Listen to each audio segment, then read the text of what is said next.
तो आँख दी है, ठोकर खाकर वही जान कर गिरता है, हड्डी उसी की टूटती है। बाथरूम में गए थे, सब दिख रहा था, अच्छा है, बाथरूम है, चिकना फर्श है, सब समझ में आ रहा है। बहू नहाकर गई होगी, शैम्पू पड़ा है, ये भी समझ में आ रहा है, साबुन का घोल पड़ा है, ये भी समझ में आ रहा है। तो फिर चप्पल पहन के जाने की जरूरत क्या थी? फिसल गई, टूट गई हड्डी।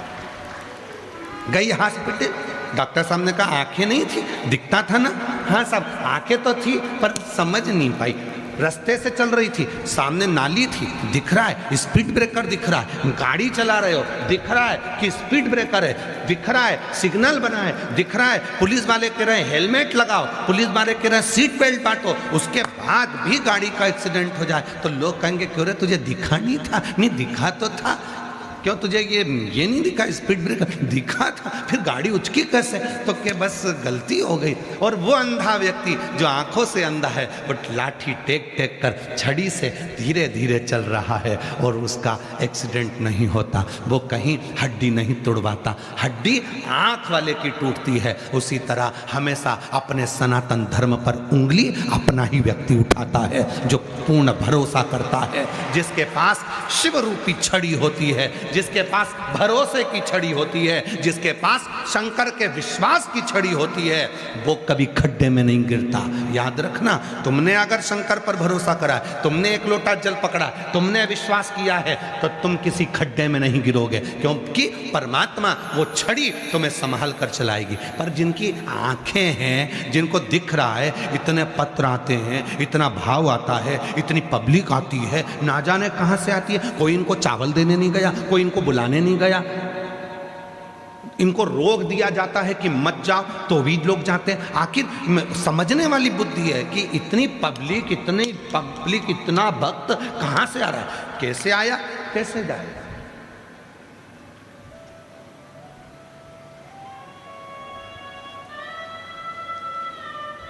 विचार करने वाली बात है कि शिव जी कितनी कृपा करते होंगे, कितनी करुणा करते होंगे। हम छड़ी को छोड़ दिए, हम शिव को छोड़ दिए।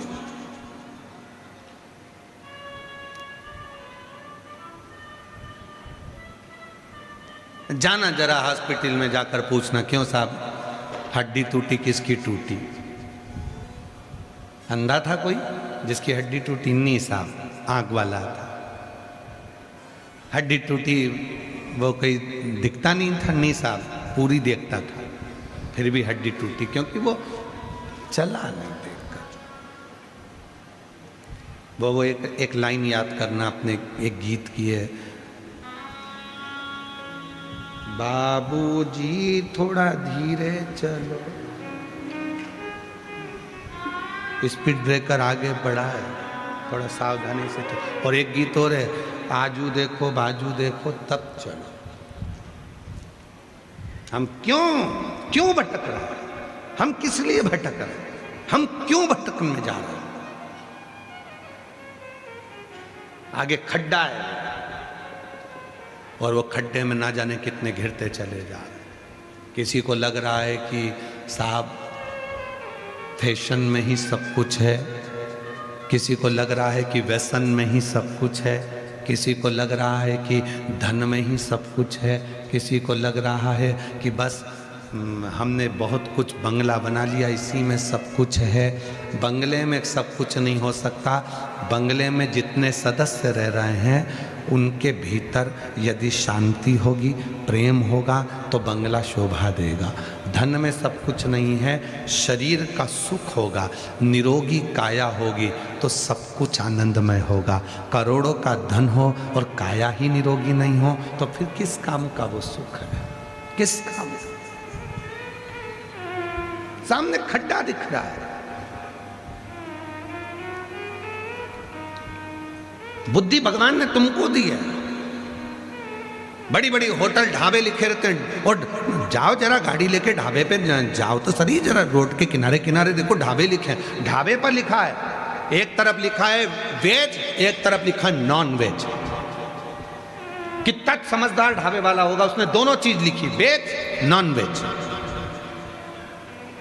शाकाहारी मांसाहारी, दोनों चीज लिखी उसने ढाबे पर। और वो इंतजार कर रहा है तुम जैसे मूर्ख का। क्यों? अब देखना यह है कि ये आके नॉनवेज खाता है कि वेज खाता है। अब इंतजार कर रहा है कि भगवान ने बुद्धि दी है तेरे को और तू ढाबे पे जाकर पूछ रहा है कि नॉनवेज दे दो। भगवान ने बुद्धि दी है, कितने पकवान, राजस्थान जैसी मिठाइयाँ पूरी दुनिया में कहीं नहीं बन सकती जो राजस्थान में बनती है। राजस्थान का भोजन जैसा भोजन पूरे कहीं नहीं बन सकता भारत में जो राजस्थान में बनता है। राजस्थान जैसा पहनावा पूरे भारत में नहीं बन सकता जो राजस्थान में बनता है। राजस्थान के तीर्थ जैसे तीर्थ पूरे भारत में नहीं हो सकते जो राजस्थान में है। राजस्थान जैसी मर्यादा, राजस्थान जैसा खम्मा घनी, राजस्थान जैसा दूल्हे को भी बना और दुल्हन को बनी। यहाँ राजस्थान की जो भाषा है, बोली है, मनवार है, आदर है, सत्कार है, वो पूरे भारत में नहीं हो सकता जो राजस्थान में है। आओ पधारो सा हमारा देश कहने वाला भी केवल एक राजस्थान है, केवल एक राजस्थान। और उस राजस्थान के लोग जो अपने घर से बाजरे की रोटी लेकर चलते थे, चटनी लेकर चलते थे, कड़ी लेकर चलते थे, भोजन करते थे और अपनी बुलंदता से आगे बढ़ते थे, आज उस राजस्थान के तीर्थों में भी दर्शन करने जाओ तो ढाबे के बाहर लिखा है कि वेज और नॉन वेज। तो सोचने वाला प्रसंग हो जाता है कि हमारी बुद्धि क्या मारी गई है। खड़े होकर कहना चाहिए भैया ये नॉनवेज वाला बोर्ड हटाओ, यहाँ तो केवल वेज होना चाहिए, क्योंकि हमारे राजस्थान में लोग सालासर आते हैं, श्याम जी आते हैं, जीण माता आते हैं, झुंझुन माता आते हैं। यहाँ तो हमारा राजस्थान तो जहाँ पूरे दुनिया में निवास करने वाले एक एक व्यक्ति के कुल देवी देवता मिलेंगे तो राजस्थान में मिलेंगे। सबका बाप यही है। और हम हमारी बुद्धि के हिसाब से वेज नॉन वेज। और अब तुम्हारी बुद्धि कहाँ गई, अब तुम्हारा चित्त कहाँ गया? फिर वही वाली बात आ गई, बिजली खड़ी। कहा हम भगवान को मानते नहीं। मत मानो, कम मानते हो कि जब प्रूफ मिले कि भगवान है। बाबा जी लोग कहते हैं प्रूफ मिले कि भगवान है तब हम मानेंगे। एक व्यक्ति ने हमसे भी यही कहा कि प्रूफ दिखाओ भगवान है तब हम मानेंगे। मतलब तुम्हें प्रूफ मिलना चाहिए तब तुम मानोगे? हाँ ठीक है। तो हमने कहा चलो हमारे साथ। हम उसको ले गए, एक बिजली का तार, उस पर कवर नहीं था। हमने कहा इसको छू ले, अरे करंट होगा।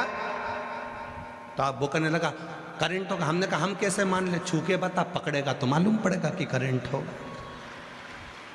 छू, हम कैसे मान सकते कि हम नहीं मानेंगे। जब तू नहीं मान सकता तो हम भी नहीं मान सकते। तू करंट को छू, लग जाए तो माने, नहीं लगे तो फिर उसने कहा लगेगा मेरे को, मरूंगा मैं, बताएगा कौन?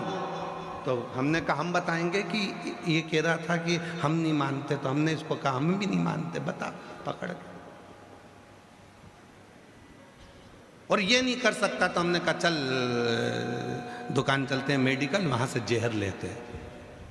मेडिकल पे हमने कहा दे इसको जहर की पुड़िया दे। तो कहा, हमने पूछा ये क्या है? तो क्या विष। हमने पूछा क्या होता है इससे? क्या आदमी मर जाता है। हम तो मान ही नहीं, हम काय को माने कि मर जाता है।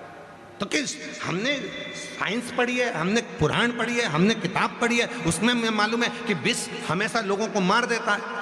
तो हमने कहा हमने भी शिव पुराण पढ़ी है, हमें भी मालूम है कि शंकर दुनिया को तार देता है।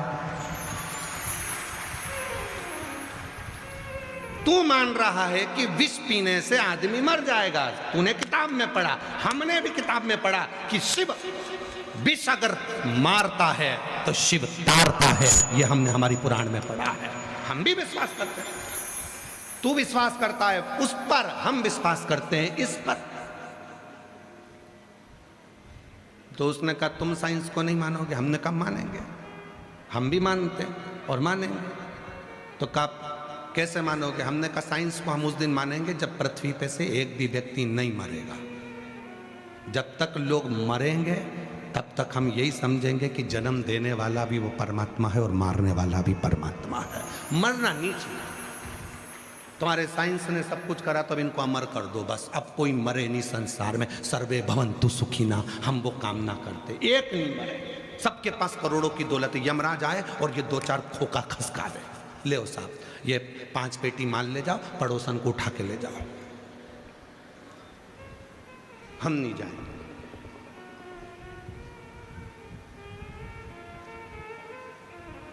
ए भाई,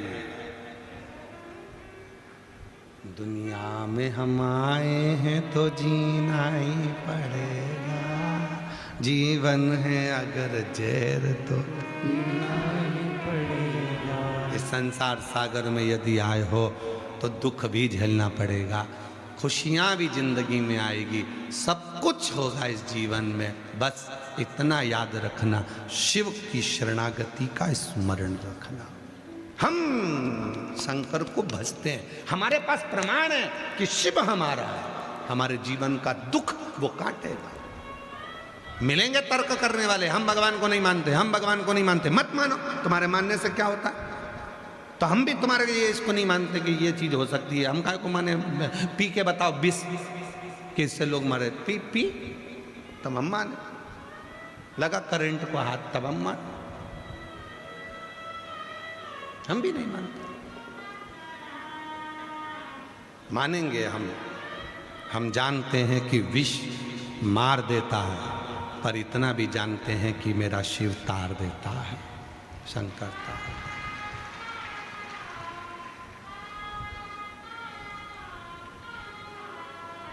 जिस व्यक्ति ने शंकर जी के मंदिर में जाकर 1 लोटा जल चढ़ाना प्रारंभ करा, जिस व्यक्ति ने शिव के मंदिर में जाकर 1 लोटा जल चढ़ाना प्रारंभ करा, समझ लो मेरे बाबा ने उसका हाथ पकड़ लिया।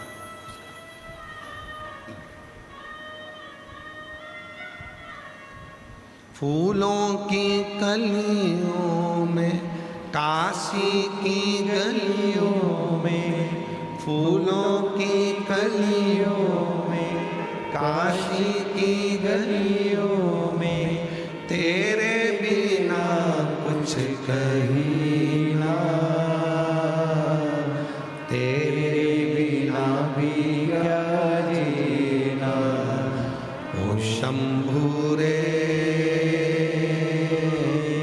तेरे बिना भी क्या जीना, ओ बाबा रे, तेरे बिना भी क्या जीना। फूलों की कलियों में, काशी की गलियों में, फूलों की गलियों में, काशी की गलियों में, तेरे बिना कुछ कहीं ना, तेरे बिना भी क्या जीना, ओ बाबा रे, तेरे बिना भी क्या जीना, ओ शंभू रे, तेरे बिना भी क्या जीना। हम कैसे जिए उसके बिना, कैसे? एक क्षण उसके बिना ठीक नहीं लगता।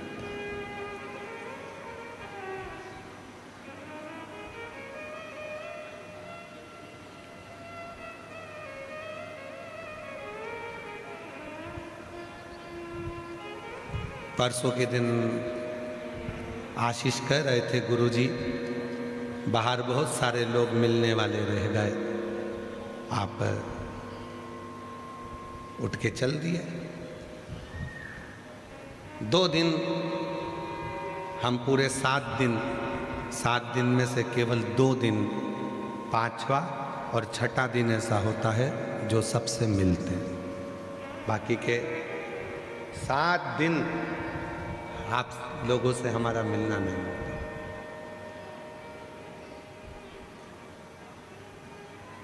उसका कारण है हम नहीं मिलते।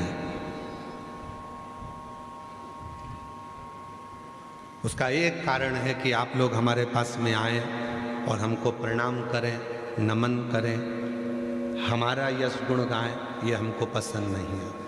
हम चाहते हैं कि जिस शंकर ने हमको दिया है उस शंकर का गुणगान तुम भी गाओ, बस उससे हमसे नहीं।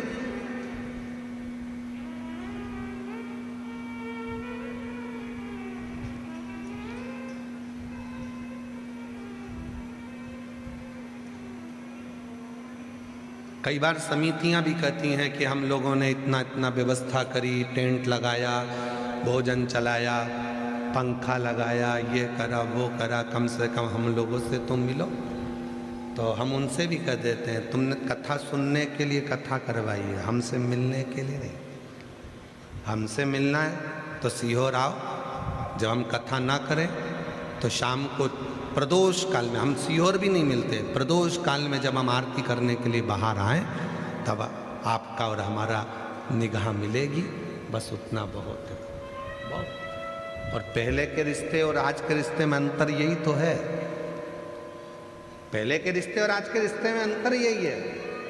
बाबा जी पहले शादी होती थी तो ना लड़के के पास मोबाइल था ना लड़की के पास मोबाइल था, ना दोनों होटल में मिलते थे, केवल लड़की चाय की ट्रे लेकर आती थी, नीचे रखती थी, लड़का और लड़की की निगाह मिलती थी और संबंध पक्का हो जाता था और वो संबंध 7 जन्म तक निपटा था। और एक आज का समय मिल लो, जुल लो, होटल में 4 घंटा बात कर लो, रात को 3-3 बजे तक मोबाइल पे लगे हो, उसके बाद दोनों वो कौन सी फोटोग्राफी होती है जिसमें घूमने भी चले गए, फोटो भी खिंचवा लिए, सारी दुनिया का प्रपंचा कर लिया और उसके बाद फिर शादी हुई। जब इतने मिल लिए थे, जुल लिए थे, फिर तलाक काय को कर रहे हो?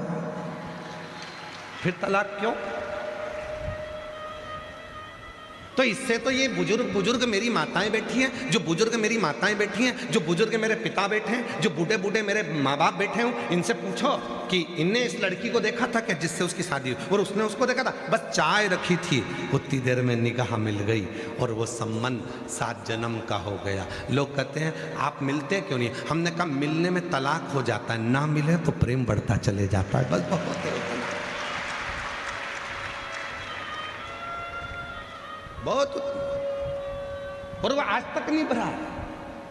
अभी हम कल की बात बता रहे तुमको, श्री सत्यनारायण बेरीवाल जी और उनकी धर्म पत्नी, उनके बच्चे यहाँ हाथ पकड़ कर लेकर आए, तो पति उधर खड़े थे, पत्नी थोड़ी आगे आ गई थी, उनको मालूम है कि थोड़ा इनको चलने में तकलीफ हो रही है, तो पत्नी ने तुरंत कहा गुरुजी एक बेलपत्र और दो, कल आप मांगे थे एक बेलपत्र और दो। तो हमने पूछा क्यों?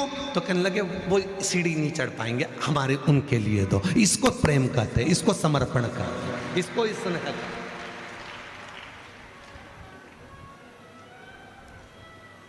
प्रेम की परिभाषा किसको कहते हैं वो समझे।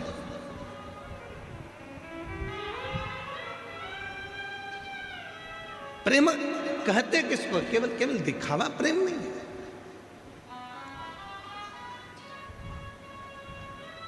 शिव के पास जाओ, मेरी माँ जगत जननी जगदम्बा अम्बा पार्वती जी जब हलाहल विष मंथन में निकला और उस मंथन में निकले हुए विष को जब भगवान शंकर के पास लाया गया,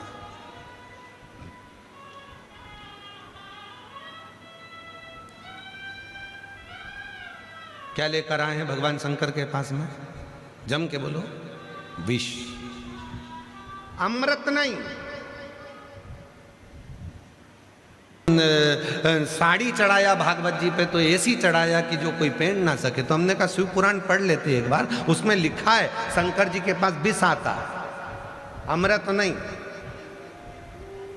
मायके से साड़ी मिलती है, रिश्तेदार साड़ी दिलवाते हैं, कहीं से साड़ी लाती हैं, तो माताएं सबसे अच्छी साड़ी होती है, अगर कहीं मायके से मिली है बहुत अच्छी है तो उसकी पीको फाल लगा के तैयार करके पहन लेती हैं, और थोड़ी भी गड़बड़ है तो बहू को दे देती है, और अच्छी है थोड़ी बहुत तो बेटी को दे देंगी, और अगर मान लो वो बेटी को देने के लायक नहीं है, पहनने के लायक नहीं है, बेटी को बहू को भी देने के लायक नहीं है, तो उसको घड़ी करके बढ़िया तैयार करके और सिर पे पल्लू लेके कहीं भागवत जी होगी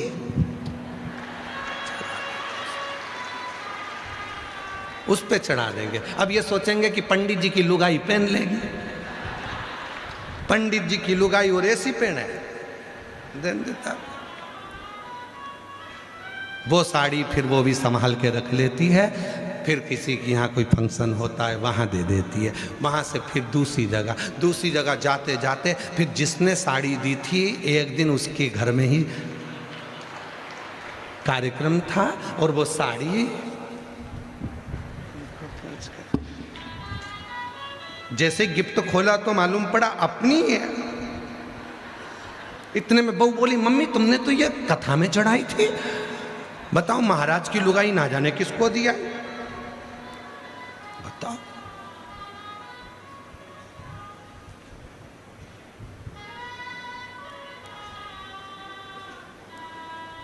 ये तो राजा भरतरी जैसा काम हो जाता है कभी कभी है।